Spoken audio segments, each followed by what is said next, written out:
ActionFigureResource.com. Yesterday's toys, today's treasures. This is a collector overview for Action Figure Resource. I'm Alex Shaw. Today we're going to be looking closely at 5 figures: Justice League Unlimited Superman, Superman Returns Flight Force, Lego Superman, Young Justice Superman, and Black Lantern Superman. And I'm going to give you a few collecting tips along the way. First, a little vintage figure focus to broaden our scope. Now actually, let's start with Mego Superman. As with so many other Megos, this guy was the first proper action figure of the Man of Steel. Now if you're familiar with Mego, you'll know the body type and clothing style. First thing to go on these guys was always the sticker on his chest, so you're looking at about a $30 price point for a loose figure with sticker intact. Of course, you could just buy one in good condition for considerably less than that without a sticker, and buy a reproduction sticker for around the $3 mark. Once you hit the boxed examples of Mego Superman, it's closer to $100, increasing to about the $500 mark for AFA graded carded figures. Now, if you love action figures and are unfamiliar with Mego, get acquainted right now. This is part of your heritage. And there's few better places to start than with the first truly recognised iconic comic book superhero. If you're looking for 80s examples, there is a Kenner Superpowers collection, which ran from 84 to 86. As with most figures from back in the day, much of the appeal of these is firmly rooted in nostalgia. Therefore, if you previously owned and then lost this one, or worse, your mother gave them away in a jumble sale, then a loose figure will set you back $15 with an intact cape. Although, like the Mego stickers, these capes can be bought separately for around $15.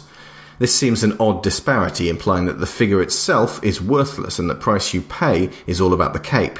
Either way, you can get one without a cape for a few dollars, though as always be sure to check the condition, as too many loose-limbed, paint-chipped and discoloured examples of older figures are still floating around on the internet rather than being at best restored and at worst thrown away entirely. Carded examples are around the $120 mark, going for up to $500 for AFA graded. Toy Biz released a virtually identical line in the early 90s called DC Comics Superheroes. Even in pristine condition, these won't fetch much over $70, and I've seen them go carded for less than $25. Many collectors favour the earlier Kenner figures as being of better construction.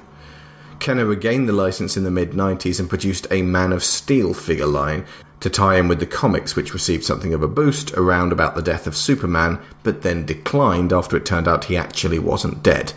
If you want these, you'll be best off searching for multiple carded figure lots to show off the outfits and supporting cast. I found assortments of 5 or 6 of these for as low as $40, including delivery. The same goes for the animated series line from 1998. Really, these were not stupendously detailed figures. They were designed for kids to play with, and a lot of them sat on pegs once the standard classic Superman had gone. Hence their low demand and bargain bin pricing on the secondary market. Which brings us to the first of the figures I have on hand to discuss. We will start with the Justice League Unlimited Superman. Now, Mattel made dozens of these figures back in the early 2000s to tie in with the Justice League TV show, which had spun off the Batman and Superman animated series. I entered the name into the eBay search box and got back nearly 1,000 results. This is an incredibly easy figure to come by. Loose, carded, packaged with other figures, and with many different variants. Principally, this was because being such a core DC character, he had to be in every wave of Unlimited figures, and there were a lot of waves. In fact, Unlimited's a pretty apt name. In fact, MattyCollector.com is still selling collector-focused extensions to the line more than a decade on. Justice League Unlimited figures were all made in the same pose. Legs together, back straight, arms by the sides. Some, like the later versions of Superman here, had opposable waist, elbow and knee joints. But by and large they were statues with 4.5 points of articulation, able to stand, sit and extend their arms. What they lacked in playability they made up for in range, variety of hero and villain, inexpensive shelf price, and vibrant, accurate depictions of the on-screen heroes. One thing to watch out for when buying loose, new figures from China or other overseas sellers rather than private collectors is that a lot of these are factory rejects with imperfections. Sometimes this means a bent leg which prevents them standing. Sometimes it means one leg shorter than the other. They can feel incredibly cheap and tatty and not at all special. This is why I tend to go for carded JLU figures to ensure that they hit a certain standard, although falling over is always a factor as they have enormous torsos and twig-thin legs with slender feet, and don't even get me started on the female figures. This version of Superman has a nice plastic cape that hangs down. I believe he also came with a chunk of kryptonite. Once again, part of the appeal of these figures is assembling your own league, cherry-picking your favourites. They display beautifully carded, and providing you get some figure stands, the same goes for loose. Another thing to consider is that if you have very young kids or are planning to, then these make fantastic introductions to the DC universe, and if they get broken, they can be easily replaced. From 2006, the next figure up for assessment is from Superman Returns. This movie was reasonably popular, but not the explosive reappearance most were hoping for. I described it in a review as a relationship drama with some heavy lifting. However, they did not scrimp on the tie-in toys, and the shelves were plastered with Brandon Routh's face. This meant a lot of variants of Superman himself, especially as he had nobody to fight in the film, and actually didn't throw a single punch. This is death to toy lines based on action movies. Without villains, your figure sales decrease by at least half, as what kid wants a dozen Supermans with different action features but nobody to have a mid-air scrap with? Notably, the recent Man of Steel film corrected this and has seen decent sales of its kid-focused lines. This one, Ultra Flight Force Superman from Mattel, is an unusual 8-inch scale, slightly bigger than Marvel Legends. He has a piece of machinery installed in his back cavity that has a drawstring attached. When you pull it, he vibrates.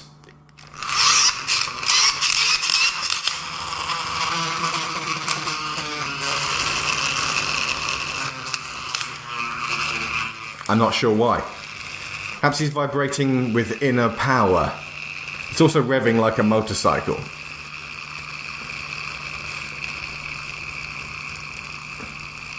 He looks like a hunchback under his cape, and the action feature takes ages to wind down. There, you can still hear it.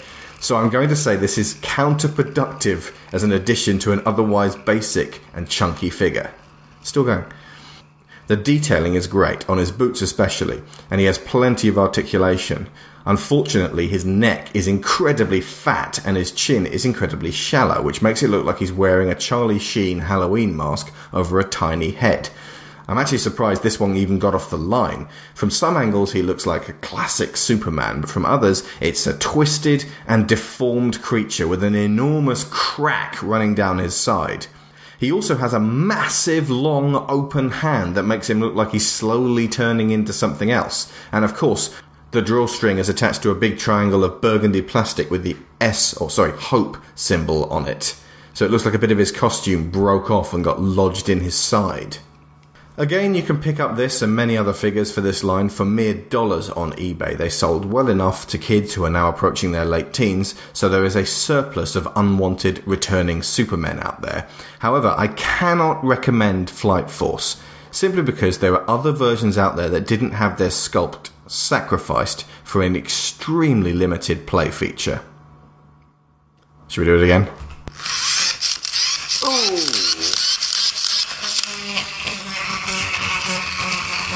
Yeah, that's gonna... It's weird, actually. It actually does... It's like one of those resistance balls, you know, the sort of the sports things? Yeah, Superman isn't a motorbike. In 2012, we finally got Lego Superman. Lego minifigures, or minifigs, like this have crept up in the action figure market over the past couple of decades.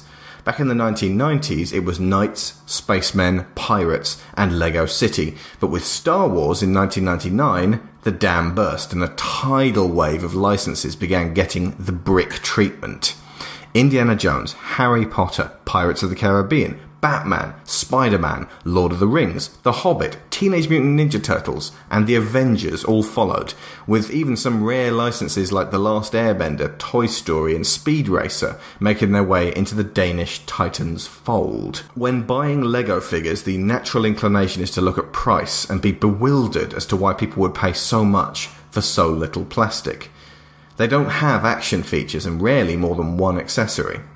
It's a complex market because most of them are bundled with vehicles and playsets. Often you'll find those stripped of their figures and resold on eBay, a forlorn cavern without any hobbits or cave troll. If a figure only comes with a big set, it can command a tremendous price on the secondary market because you are relieved of the colossal outlay for the whole thing, but you still have to pay the original buyer for their investment. Lego also tends to discontinue every set after a certain period of time, making certain rare figures intensely desirable. And again, despite not having much to them, these are arguably the most perfectly designed figures in the world. They're instantly recognizable, lovingly rendered, durable, posable, fully compatible amongst every single Lego set. There aren't many toys being released today that can easily be taken apart and then remade into something else using the components of a 1987 kit. It's something even grandparents wouldn't grumble over the kids playing with instead of getting fresh air. This is why Lego tops every best toy list.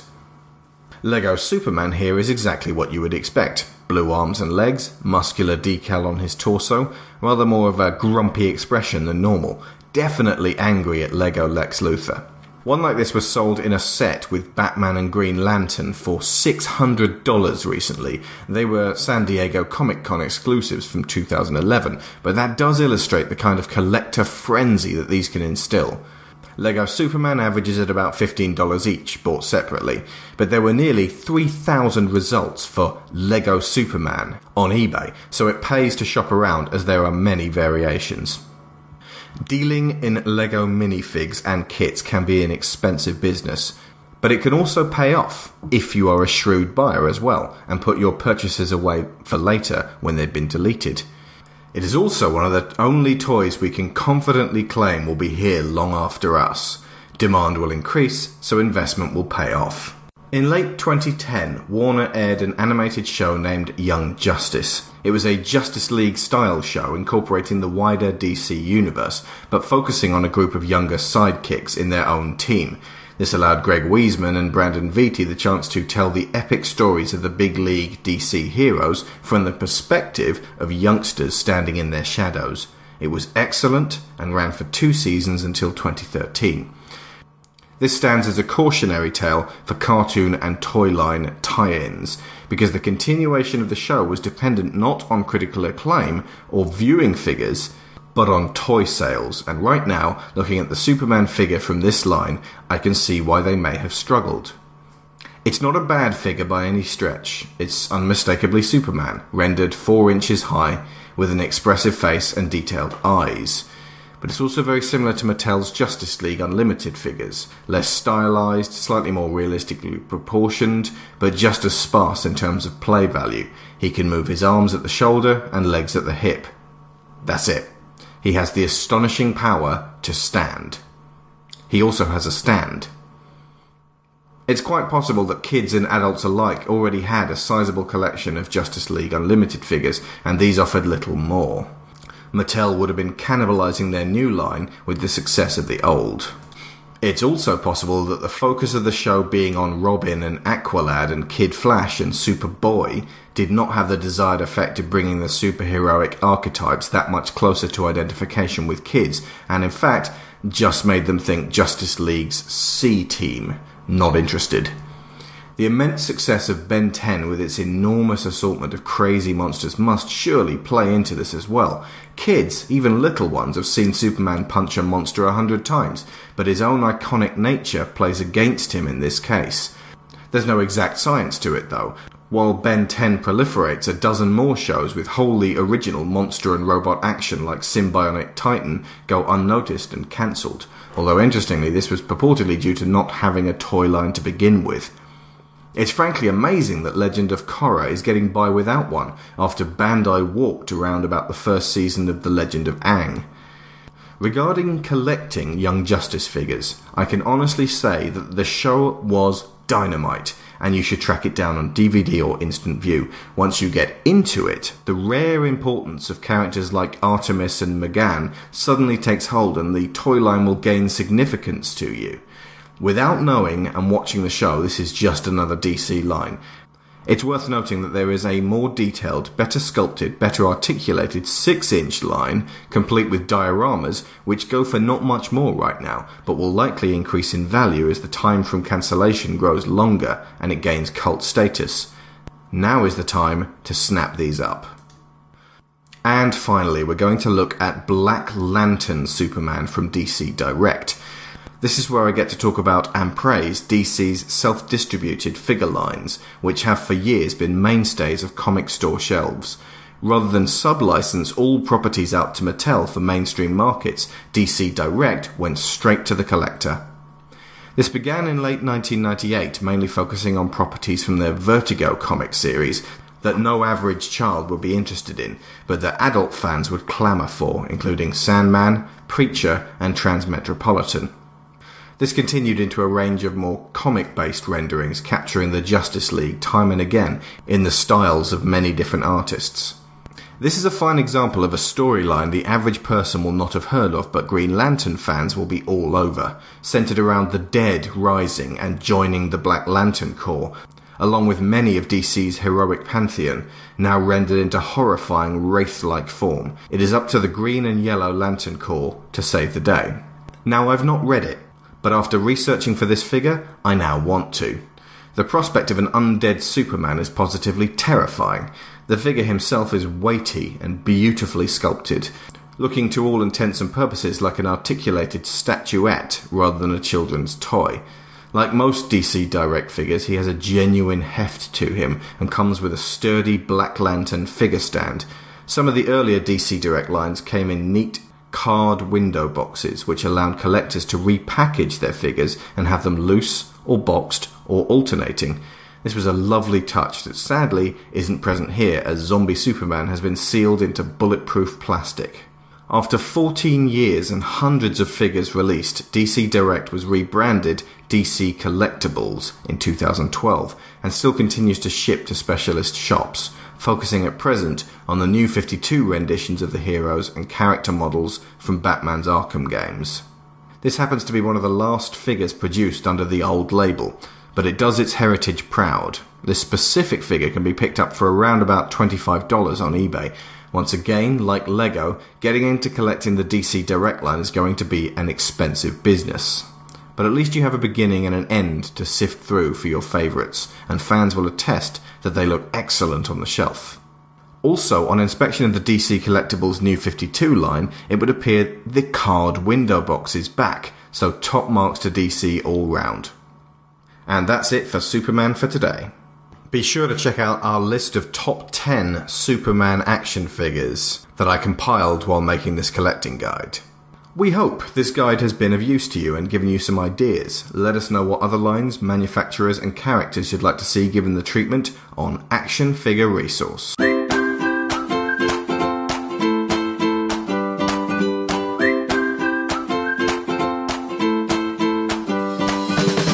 ActionFigureResource.com.